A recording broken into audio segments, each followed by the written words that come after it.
A negotiated outcome in the conflict between Russia and Ukraine requires that the two parties meet around the table. That, according to South Africa's Foreign Minister Naledi Pandor in an interview with national broadcaster SABC on Tuesday. He joins a number of voices calling for a negotiated settlement to that conflict, and there are signs that Washington is having doubts about funding and continuing its deep involvement. For more on that, we go to Moscow and speak with Mark Sleboda, analyst and commentator.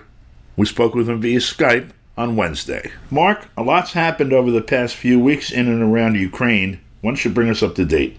Sure, Don. I think that we've gotten a few glimpses of where this conflict is ultimately heading, and it is not a comforting vision.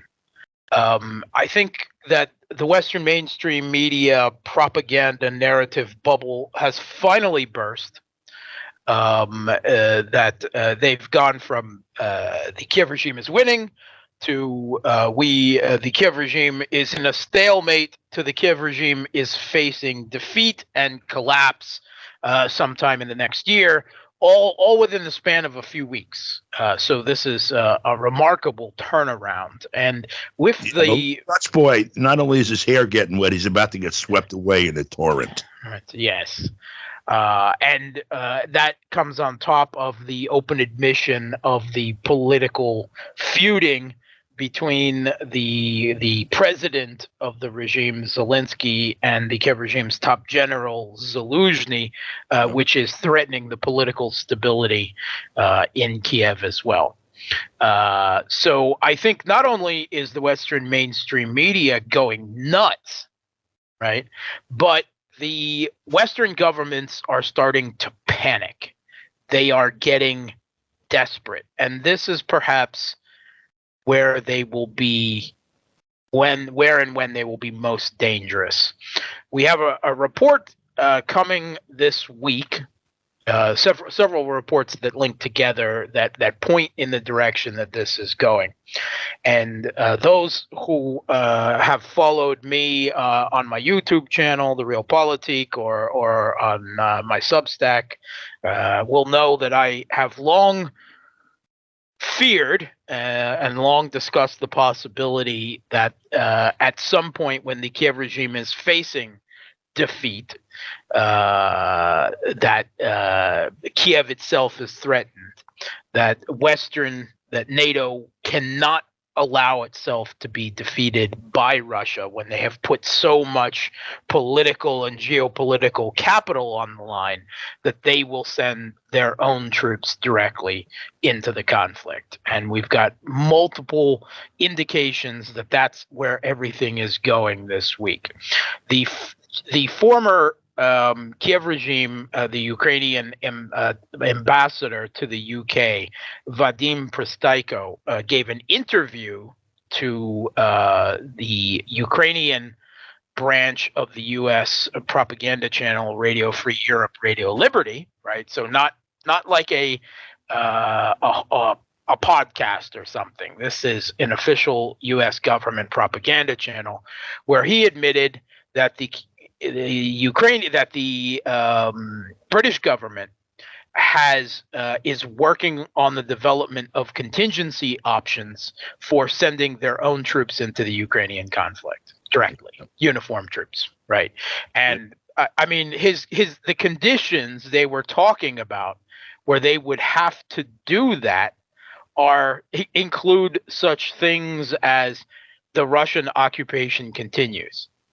I assume they mean Crimea and Donbass at that point.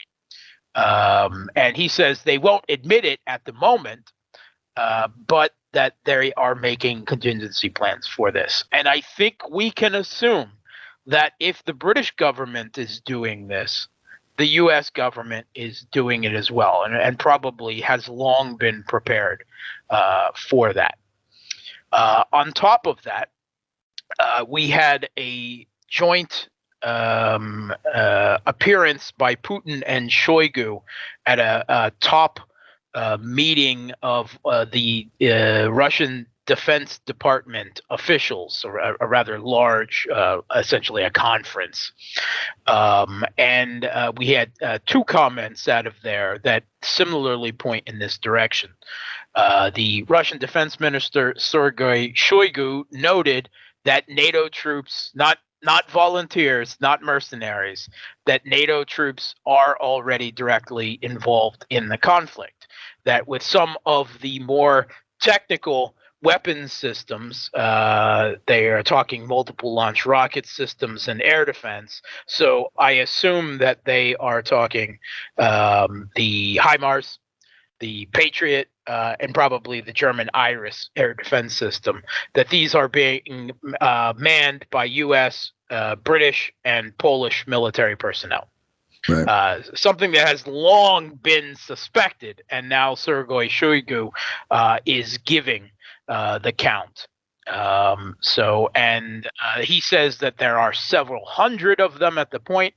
And of course, this gets into we have long said that the training required to operate these systems effectively, especially, considering the casualty rate of them as well, would probably mean that eventually NATO troops would end up manning systems like this. Right. So that seems very likely. Putin, at the same conference, noted that U.S. intelligence agencies are directly involved in planning and the operation of what he describes as state terrorism by the Kiev regime against Russia. I'm sure that some of that would probably fall under the rubric of sabotage or assassination.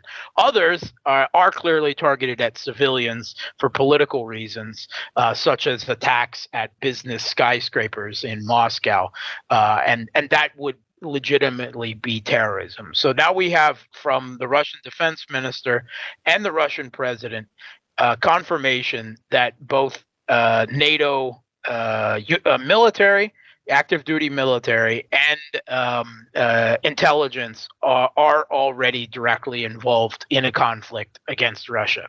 Let me briefly add to that too, because he said two more things. One, that the U.S. was providing satellite and other targeting data, which also probably meant AWACS and whatever. Yeah. Which, not just passive data, active data. Active, like where they are part of the. Yeah. Right. So in other words, when you're talking about, for example, a drone attack on the Kremlin or multiple drone attacks on Sevastopol, you're talking about the U.S. being actively involved in that. Particularly in the Crimea, where the Global Hawks and the other AWACS and the other reconnaissance planes and drones that NATO uses pretty much invariably are followed. They do circles in the Black Sea underneath Crimea, and then invariably they're followed by first drone attacks to further test air defense, and then missile attacks, either the Kiev regime's supposedly the Kiev regime's own Neptune missile, or the British and French Storm Shadows and Scalps. So this is. I don't remember it was Shoigu or Putin, that not only are there NATO troops, he said particularly I think American troops on the ground there, but that they've been killing some of them. Yes, that there are somewhere over 1,500 Polish, for instance, already dead, some 466 Americans. Although I think that probably that is a number that it probably consists of both uniformed personnel and mercenaries. So I don't think they clearly delineated the separation there. We also are facing this giant total mobilization that the Kiev regime keeps dancing around, that we keep hearing is now going to include women being actively conscripted, and not just for medical or rear section roles now as well. All right, well, we're going to follow this because unfortunately it's not going to end between now and next week. And there are some very big things developing, and I think this is a particularly important time for us to stay on this. So, Mark, appreciate your time and your expertise, and we'll speak with you again next week. Thanks for having me, Don. For KPFK, I'm Don DeBar.